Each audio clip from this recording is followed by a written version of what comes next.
Hello everyone and welcome back to my channel Edmond Mendaros at another YouTube update at tutorial na pag-uusapan natin at i-guide ko kayo on how to turn on or enable channel insight sharing. So naka-receive tayo ng email from YouTube na action requested. So ibig sabihin ay kailangan natin gawin. Nagre-request po si YouTube dahil stand out for potentially more earnings opportunities mga kaibigan. So napakagandang offer to sa ating mga content creators. So ano bang nilalaman ng bagong features na to that allows you to share channel and audience data to potentially be discovered by advertiser and brands for more earning opportunities like higher revenue ads, brand deals, and shopping affiliate offers.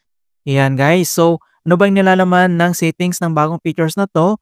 The creator economy is growing, more advertiser and brands are eager to partner with YouTube creators. Okay guys, nang ganda ng mga ano nito ng bagong details about these new features. So what does these settings do? To help your channel be discovered by advertisers and brands, we are offering creators an easier way to share channel insight via this setting. So kailangan natin itong i-turn on, pero may option naman dito na pwede natin itong i-turn off. So this setting is off by default, so naka-off siya, and creators have full control to turn it on or off at any time. Ayan pala. So may option naman pala dito guys na pwede nating i-turn off ito kung gusto mo, or kung gusto mo naman i-turn on. And what are some potential earnings opportunities? Ito guys.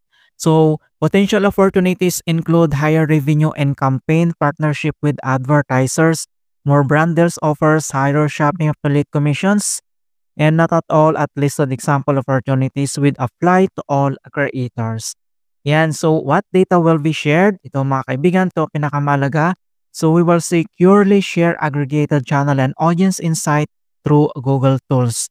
So meron dito, so below is a set of sample metrics, yung channel statistic natin, including number of subscribers, views, likes, and comments, audience breakdown, including your audience, gender, geographies, and age ranges.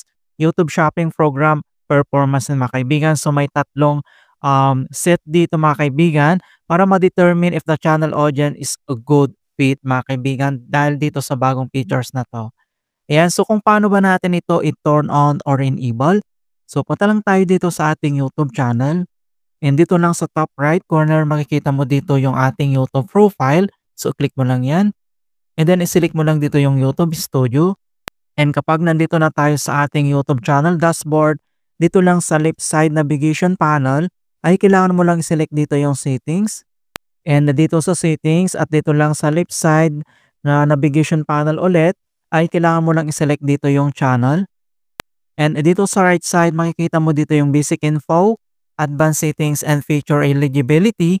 So, i-select mo lang dito yung advanced settings.